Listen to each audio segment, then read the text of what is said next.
it, and hopefully they'll be able to hear my words and hear Richard's words. So, good afternoon. My name is Elizabeth Ridgway, and I'm the ambulance captain of the Cornwall Volunteer Fire Department. Thank you for joining us and honoring the personnel who collaborated to save Richard Schlesinger's life. Oh, here. I'm not used to taking my mask out, but I'll step back. Promise I haven't had any COVID exposure.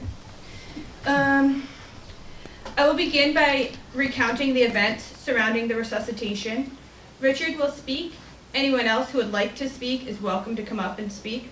And then we will hand out plaques to the first responders. I'd like a group picture at the end, and knowing Richard, he's not going to run off, so if you'd like to speak with him on a personal level, that's A-okay as well.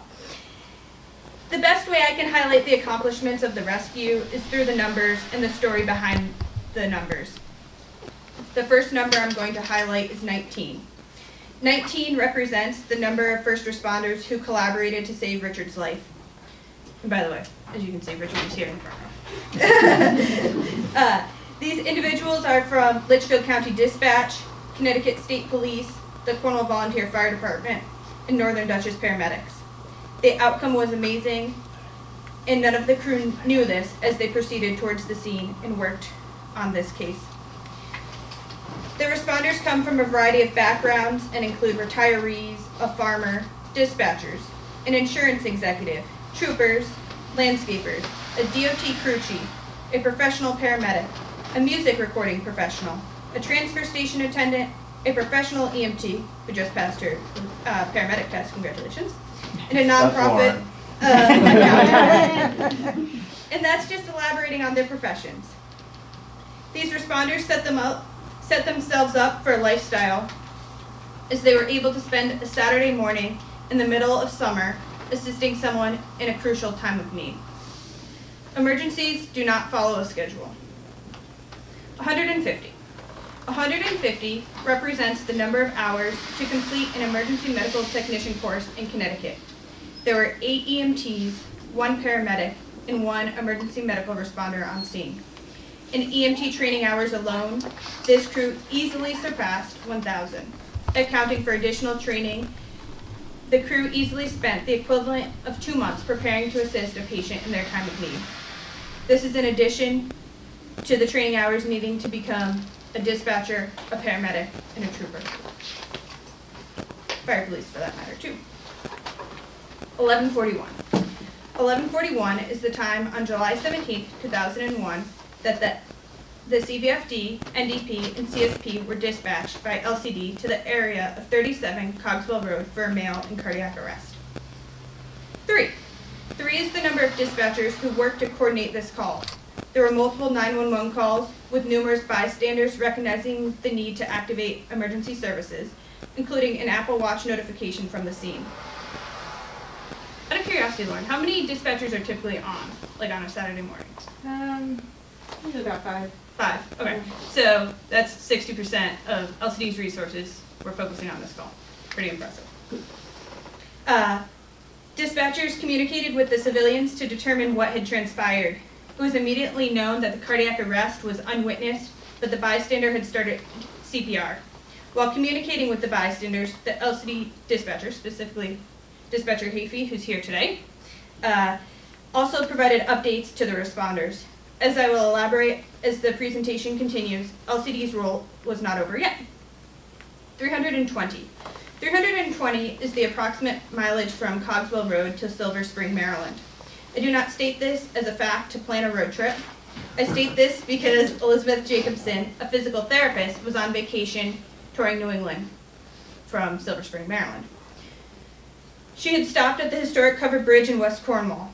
One of the children in the car requested to go swimming, so the family looked up the nearest swimming area, which was the Cornwall Town Beach.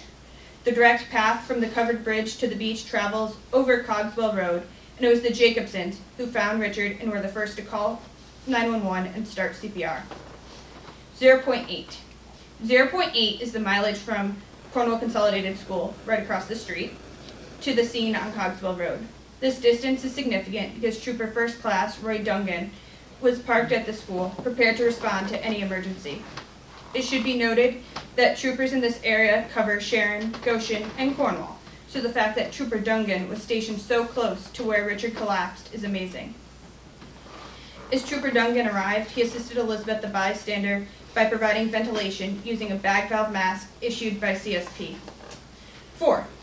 4 is the number of minutes from the time of dispatch it took the CVSD first responders Ian Ridgway and Dave Williamson to arrive on scene. Their quick response was possible because they were at their respective homes, which were so close to the scene. Richard was walking nearby his house, and Ian and Dave are his neighbors, and were the individuals who identified Richard. 30:2. 30:2 is the ratio of compressions to ventilation that is taught in CPR classes. Trooper Dungan continued to ventilate Richard as Ian took over compressions. The pair continued until Joyce Hart arrived. 18. 18 is the number of automated external defibrillators in the town of Cornwall. Some of these defibrillators are issued to department members, including to my predecessor and current EMS Second Lieutenant Joyce Hart. Joyce's AED was obtained using funds from a grant that Joyce herself applied for. As Joyce arrived on scene, she took over compressions from Ian, and Ian and Rod McNeil collaborated to apply the defibrillator and provide one shock to Richard.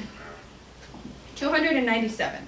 297 is the number of days that the Lucas 3 device had been in service with the Cornwall Volunteer Fire Department.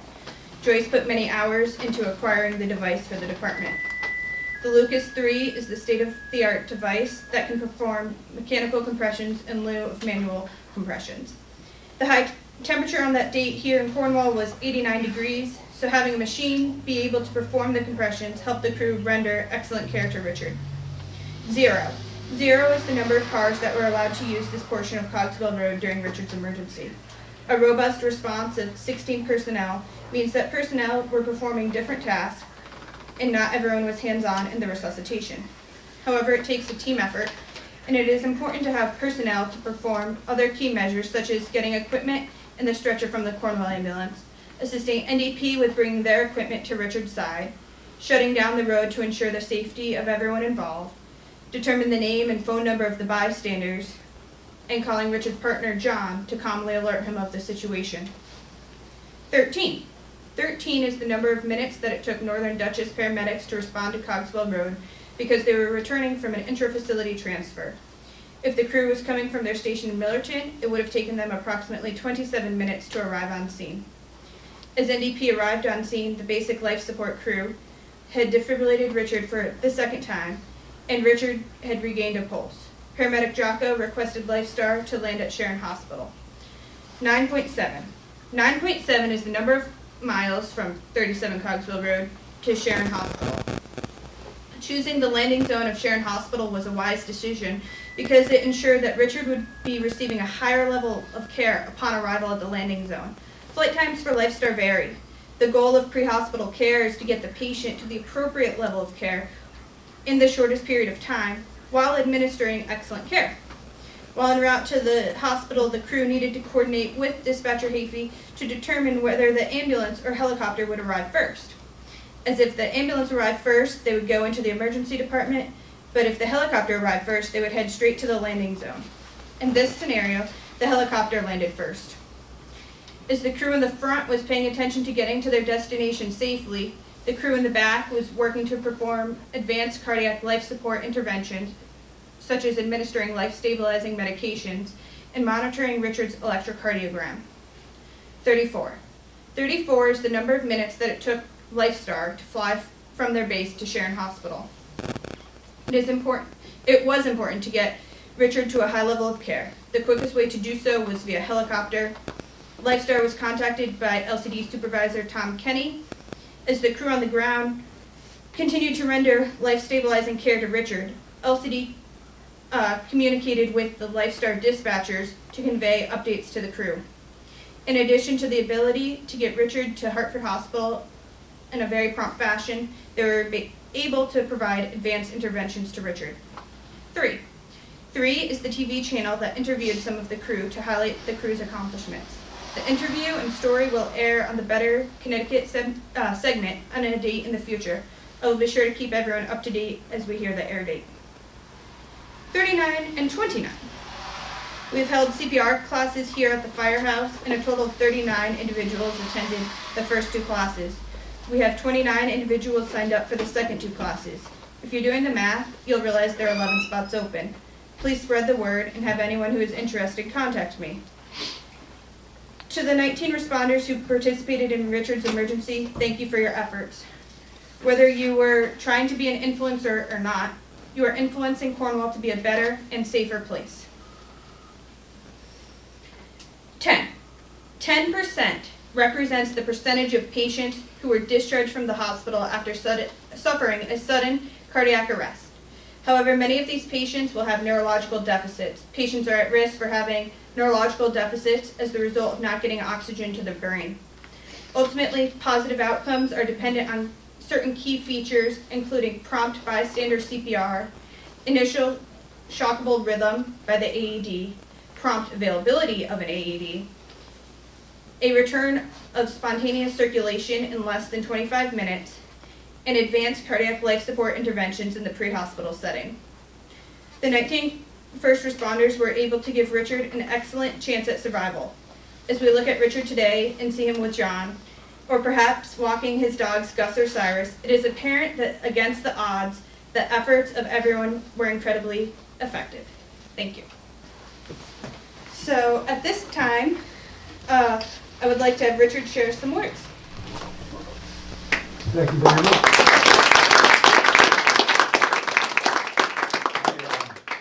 I had no idea. I knew that there were a lot of people involved in this, but wow, those numbers are something. So I guess I'm one of the guys behind the numbers. It's a little embarrassing because, you know, I make my living with words, and it's hard to come up with the words to say thank you. Let me give it a whirl. I mean, I hope that you guys know how grateful somebody in my position would be to what you all did. The doctors and nurses at the hospital were amazed when I told them the story, particularly about Joyce's AED that she happened to have in the trunk of her car, you know, half a block away. It was a strange thing to hear a doctor say, but he said as I was lying in the ICU, you know, there's really no reason that you're alive right now, except, you know, for a miracle. And I'm like, you're the doctor. I don't think you should be saying that to me.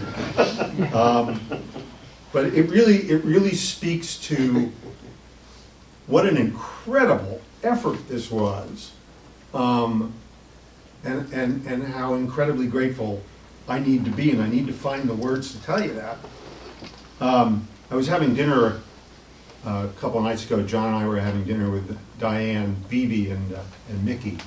And I said, you know, I don't know what I'm going to say to these people. I mean, I've never had to thank somebody for saving my life. And she said, why don't you just say thank you, drop the mic, and go.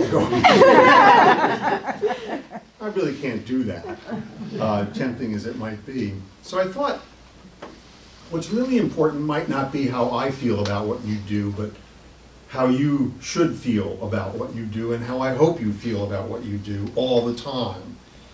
And I hope that you all feel exceptional, because you wake up every day, ready, willing, and able to save a life, because that's who you are. And when that tone sounds, by the way, I thought I heard one earlier, but I didn't see anybody running, so I guess that's okay. But when the tone sounds, no matter what time, you don't hesitate. You run to help, because that's what you do. And when your help is needed, you don't give up, because that's how you're wired. So the temptation is to call you all heroes. Pardon me if I don't, because I think that word is a little overused. And I think you guys seek no laurels or seek no recognition, because true heroism doesn't need any of that. True heroes like you do what you do because you are who you are. So, pardon me for getting a little emotional about that, but I owe you guys a lot. So let me just say from the bottom of my factory refurbished heart, You have to say that's working? so far, thank you for saving my life. And one more thing. Any one of you guys comes after me with that Lucas machine, you're going to get a fight. Thank you. Thank you very much.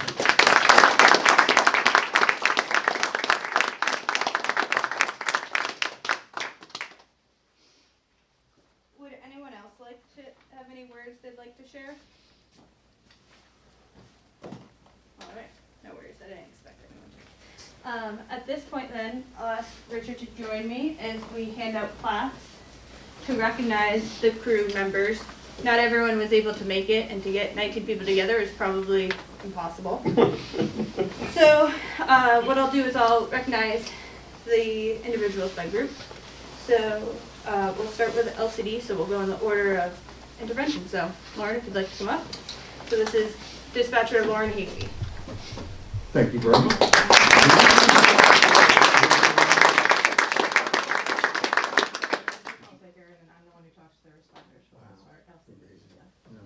Thank you. And then we also have plaques for her coworkers, her supervisor Tom Kenny, as well as Kelly Knowlton, who, as Lauren just mentioned, was the call taker and helping coordinate from the bystanders with the rest of us. So we also have plaques for them that we'll send back with Lauren.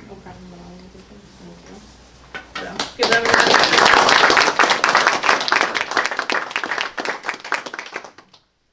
It looks like the state troopers were unable to make it, but we'll get plaques to them. With key interventions was Trooper First Class Roy Dungan, so we have a plaque for him, as well as arriving on scene, and as he said, doing nothing. However, was Lance Carlson. But that being said, he's like, I was prepared to do a whole lot, but you guys saved me from doing a lot of work. So we'll get these up to Troop Well, I 8. was the one who was doing nothing. I'll let you fight, Lance. Okay. Not for nothing, Lance was stealing a BBM out of your ambulance. That sounds better. And at this point, if the members of the CVFD want to come up. I know you aren't all here. I'm your officer. Skip. No, Patience. Dip. I thought that was Mike. you Come behind on. that mask. Come on, Skipper. I need your help with the FAA. I bet you do. I've done that. I know you have. So, not here, but she transported in the back of the ambulance is Diane Beebe, so give her a round of applause.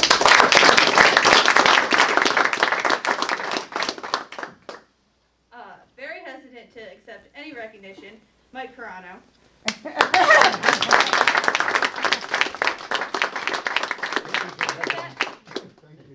With that being said, Mike finished his EMT class this past year, and as we had our debriefing, some of the crew members were like, wow, I can't believe Mike just finished his EMT class. He knew exactly what was going on in that scene, so keep it up, Mike. I don't have one for her AED, but Second Lieutenant Joyce Hart.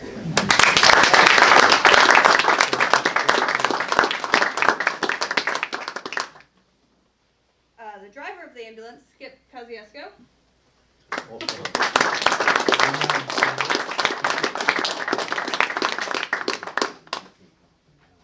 Ooh, I'd like to see that, yes, thank you very much. Nothing, little helicopter humor. Master stretcher operator, Ted Larson.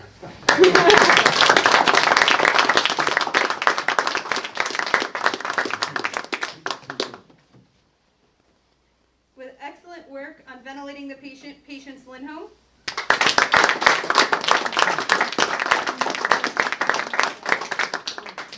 Oh, I'm always ready for that.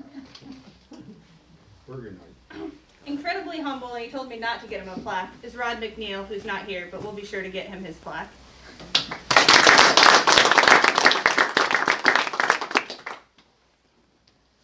My little brother, Ian Ridgway.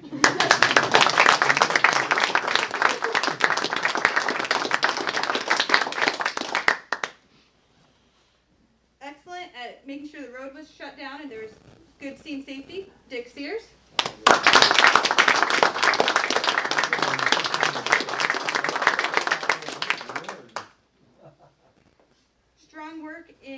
the radio and getting all the right gear from the ambulance, Jessica Slavin.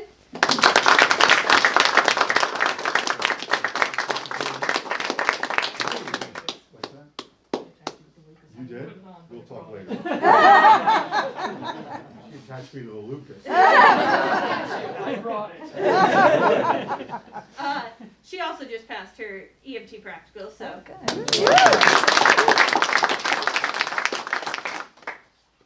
Well, Russ, I'll talk to him later. And Dave Williamson, who, as I mentioned earlier, Richard's neighbor, and he was the one who had the very difficult task of, so along with Ian, they got on scene and then identified Richard as Richard and called John and said, hey, he's not in good shape, but from my understanding, the conversation for It was a happy call. all things considered was amazing. Yeah, So yeah. we'll be sure to get this over to Dave.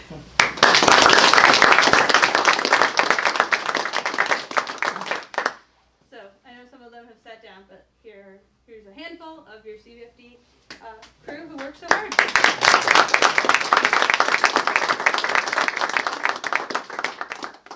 And NDP. Oh, More. sorry, there's more. Oh, Come on up. The cavalry, the we call them cavalry. Yeah. I heard you guys came here quite quickly. You did. So paramedic Ronald Jocko. Thank you.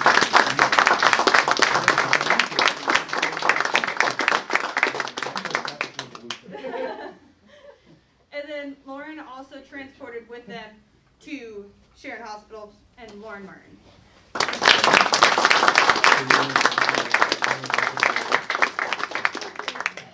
Not 100 miles an hour. Close to it. Alrighty. And Am I then, dismissed? yes. Yes. Captain, son? And how about just one last round of applause for everyone?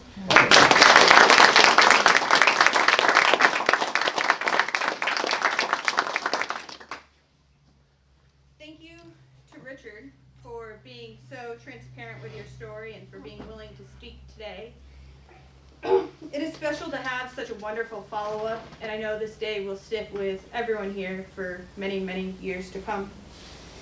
Thank you to everyone for joining us, and be well, but don't go too far because we need a group picture. That's it.